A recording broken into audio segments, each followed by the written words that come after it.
How does a huge brand like Coach handle localization? Yoga.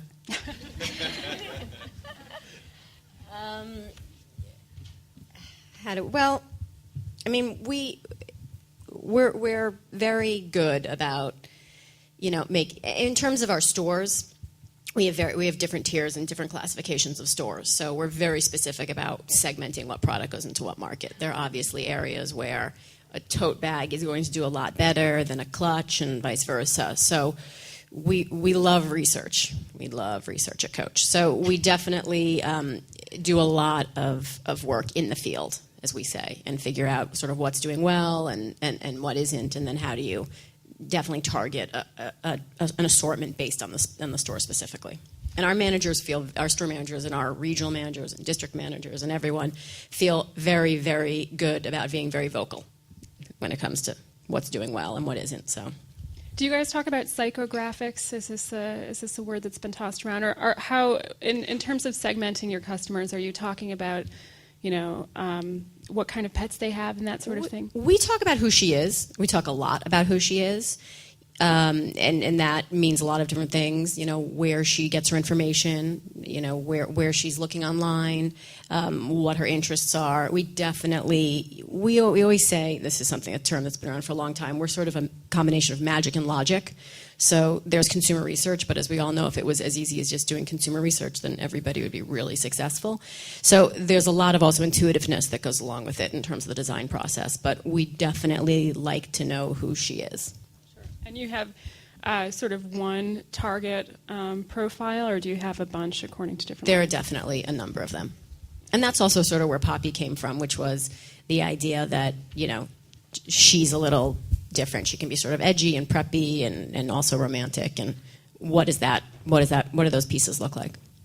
And what about you both in terms of psychographics and demographics? And how do you look at your customer? How do you segment your customer?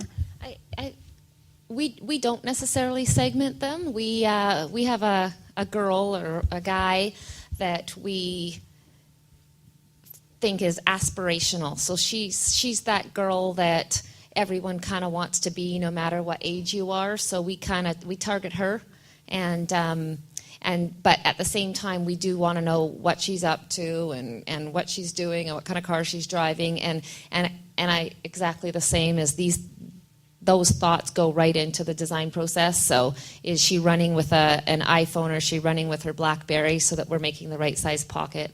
But there's no segmentation. It's kind of one girl that we think everybody's looking at to be like, or to aspirationally anyways. We don't really use the word psychographic very often, but we try to meet our customers, especially the ones that are easy, New York based, easy for us to get in touch with, and we do a lot of focus groups around the country. So we ask questions. We show ideas and new site designs to customers before we launch them. So that's important to us. We're also getting much better at building algorithms to track customer behavior. So I think companies like Netflix do a great job. Even Fresh Direct does a great job. You buy cereal and they're offering you milk with that. So I think we're inspired by companies like that. And hopefully we'll, in the near future, be able to offer up sites that are, to each of you, that are completely based on where you've spent time either looking on our site or ideally purchasing. And that's something that we're really investing in. Yeah, it's really interesting to hear about, especially the idea of this one customer that you construct to design for. And I think one of the big concepts that I'm advocating for is, what if you could identify her in real life and get to know her, and that she wouldn't be a fictional prototype or a composite, but that there would be multiple versions of her that you would actually be able to engage with directly, and that you could model her lifestyle context in real time and design for it, especially as it changes. You could conduct sentiment analysis on her communications so you could understand her emotions and the way that she expresses herself, and ultimately employ the behavior recognition algorithms that sound very futuristic, perhaps very big brothery, and certainly the image of in Minority Report where Tom Cruise walks through and all the ads speak to him. We're not that far away from that. Yep. That was one of my questions for you later, actually.